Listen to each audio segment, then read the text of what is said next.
Oi, gente, tudo bem? Eu sou a Jéssica Santos, estamos aqui no Pensemos Juntos. Hoje estamos com Sérgio Silva, Caleb Silva, Lucas Mingarelli e Clayton Nightwolf Araújo.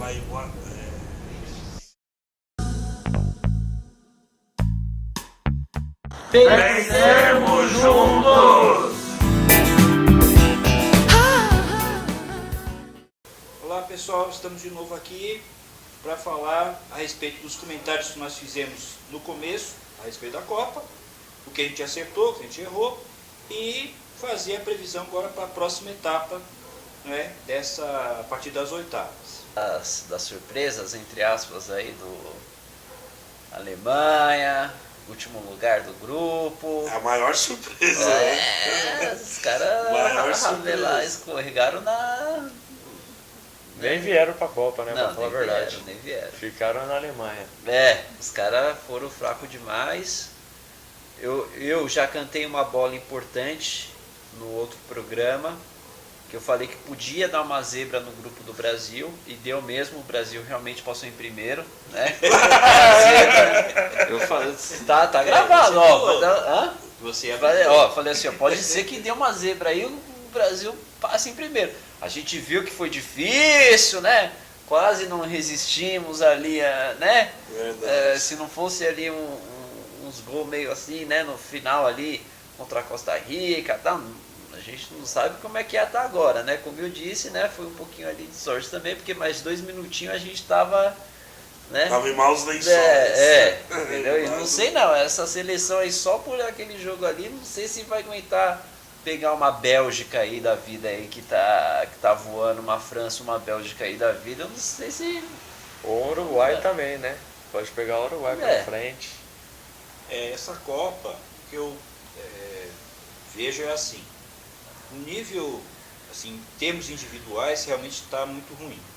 Se a gente for ver assim, por exemplo, eu assisti jogos aí que se perdeu de gol, foi uma coisa assim, simplesmente absurda. Jogo que era para ter a Polônia, México e Alemanha. nossa, umas coisas assim horríveis, né? Então, o nível individual, estou percebendo que está cada vez mais difícil encontrar aquele craque como Cavani, né, como o próprio Messi. Tá difícil. Luis Soares tá ficando difícil, né? O próprio Cristiano Ronaldo, esses caras, tá ficando cada vez mais difícil. Por outro lado, o nível em termos táticos foi espetacular. Os jogos foram muito bonitos, a maioria. Esta foi a melhor Copa, a primeira fase pelo menos, que eu já vi na minha vida. Esta Copa agora, com esse formato, quero dizer, né? Assim, de 24 para diante, 24 times e tal, foi a melhor Copa que eu já vi até agora, a primeira fase. Cheio de surpresas, os times todos se enfrentando pau a pau.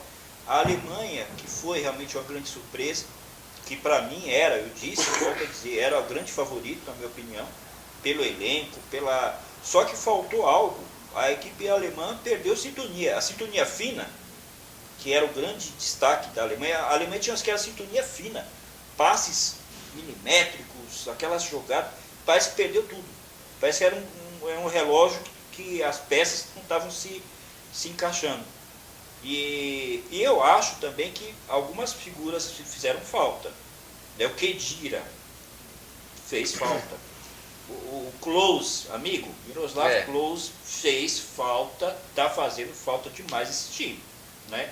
E o Boateng, principalmente, que tomou o cartão, foi expulso na segunda partida, então na última foi determinante. O Boateng, aquele cara que está na defesa, ele já sabia passar a bola, sabia lançar a bola, então a Alemanha não se encontrou. E Copa do Mundo é aquele negócio, é tiro rápido, não é? Aí depois, são vários exemplos. 2002 para mim que foi marcante, a França veio com aquela força toda, campeã em 98, chegou o primeiro jogo, tomou de 2-0 do Senegal, que hoje até é um país que todo mundo quase respeita, foi, né? Faz parte do mapa do futebol hoje em dia, né? Mas em 2002, o Senegal não existia. E de repente os caras chegaram lá e pintam 2-0. A França não conseguiu fazer um gol. Cara, uma coisa assim impressionante. Mas jogou mal? Por incrível que pareça, não. Foram várias bolas na trave na França. Eu fiz a conta uma vez. Se todas as bolas que a França tomou na trave e bateu na trave tivessem entrado, a França teria se classificado como na maior naturalidade. Mas a bola não entrava. Né? Aí depois a Espanha, aqui também no Brasil, foi campeã, chegou aqui, nada. Não vai outro exemplo, aqui no Brasil mesmo, está até comentando. Aquele grupo da Costa Rica, né, que até virei chacota há 4 anos, quando fizemos esse especial da Copa, eu virei chacota, porque no grupo tinha o Uruguai, que eu disse que era o favorito, e de fato foi mesmo, se classificou, Inglaterra, Itália e Costa Rica. Ora, 3 campeões mundiais no grupo. Costa Rica, coitada, depois no final, a Inglaterra não foi, a Itália não foi, quem se classificou foi a Costa Rica. E a Alemanha foi uma surpresa, não, assim, jogou mal mesmo.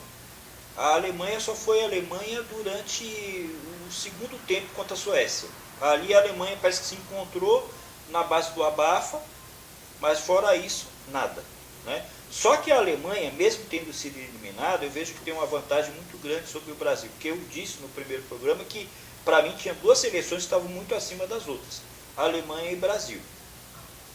Só que isso antes da Copa começar. Depois que a bola começa a rolar, você já vê a coisa de forma diferente. Né? Aí você já começa a pensar e tal, porque aí você vê como é que a equipe se comporta. Então você pega, por exemplo, a França, que está arrebentando. O Uruguai, que fez uma campanha, o Uruguai não está com muito auê, muita coisa, mas está fazendo uma campanha arrasadora. Está ganhando de quem tem que ganhar, na hora que tem que ganhar, os caras estão crescendo na hora certa. É um time que eu gosto, que mescla juventude com experiência. Não é? A França a mesma coisa, a França é um time leve. Bélgica, vamos ver. Né? Bélgica, vamos ver como é que vai ser a coisa. Porque a Bélgica ainda não teve uma prova de fogo. Né? Não pegou aí um time de pé. Pegou a Inglaterra, mas a Inglaterra, inclusive, até foi outra que eu comentei no primeiro, que para mim nem chegaria. Né? Mas a Inglaterra surpreendeu também. Acho que a Inglaterra fez seu papel. Eu achava que não ia nem chegar, mas fez um bom papel. Eu acho que a Bélgica, ela tá, não sei se o Brasil consegue pegar não, mas eu gostaria de fazer um comentário sobre os talentos individuais. Não acho que a Copa está pobre de talentos individuais, pelo contrário. O que acontece é que assim, na primeira fase a situação é um pouco diferente, e aí as seleções estão indo por um caminho, digo até que natural. Por quê? Não é que está faltando talento individual, são 2 fatores. A gente tem que parar de olhar para esses talentos aí que a gente acha, ou seja, para aquelas figurinhas carimbadas já, Cristiano Ronaldo, Messi, Neymar, que a gente viu, né? Messi, por favor, não jogou nada, Neymar até agora também, né? O Cristiano Ronaldo até que jogou um pouquinho melhor. Um jogo. Sim, tudo bem. Então assim, a primeira coisa tem talento individual? Tem, mas é que eles não estão mais onde a gente gosta de colocar o holofote. O segundo ponto é que a primeira fase ela é totalmente diferente. Por quê? Vamos ver, vamos analisar. Você vai lá, Brasil joga contra a Sérvia. Bom, os sérvios, eles sabem que a chance deles ganharem é baixíssima. Então o que eles fazem? Qualquer jogo ali na primeira fase, os caras vão como se fosse... algumas seleções, Brasil, Uruguai, Espanha até, por que não? Elas vão desde a primeira fase com a estratégia de chegar lá no final, com essa mentalidade. Agora o cara da Nigéria, com todo respeito à seleção da Nigéria, o cara da Coreia do Sul, o cara da Sérvia, cada jogo é um jogo. Então qual que é a tendência maior? E o mais longe possível. Exatamente. Então o que os caras vão fazer? Você tem o Neymar ali? Foi o que eu já tinha falado no primeiro programa. Sim. O que vão fazer com o Neymar? Aquela velha tática. Vamos revezar, cada um dá uma paulada nele, aí o outro dá a paulada nele. A Sérvia fez com bastante, até lembrei que você... Eu vendo o jogo da Sérvia, eu lembrei de você falando. Foi o que eu falei. Tá certo? Ele se joga, tal, cai, tal. É verdade, mas todo mundo já sabe que é assim que funciona. Mas, cara, Aí- a questão é o seguinte, veja só. Quantos talentos individuais que você pode falar, puxa, surgiu nessa Copa, que você... Não, então, mas Kane. Kane, né? É um cara... Não, já que isso. bem- É a primeira Não, Copa mas do eu Kane, né? Ele é novo ainda. Porém, Não, mas o Kane já... O Lukaku. Mas ele já é Já- protagonista no time que ele joga, né? O Kane joga no Tottenham, né? Sim. Ele já é protagonista lá, Sim, não é qualquer um, não é então, um Zé eu Mané. quero dizer isso. Então, se a gente pegar... Que eu assim, eu achei... Surgiu o Agüero, do Senegal, que pra mim me surpreendeu. Um jogadorzaço, monstro. Me surpreendeu, tá? E... Quem mais? Não, então, mas o Revelação meu ponto... nenhuma. Mas o aí meu tem ponto... um fator. Se coloca muito a condição do talento individual resolver as partidas. Mas é o que tá resolvendo, né? Porém, não é isso que está acontecendo, não. Pelo Não. contrário. Portugal e hoje, Espanha, 3 gols do Cristiano não, Ronaldo. sim, mas foi Alemanha embate e Suécia, de duas trouxe grandes aquele gol seleções. horroroso e a Alemanha já tinha ido embora Então, mais foi cedo. embate de duas grandes seleções.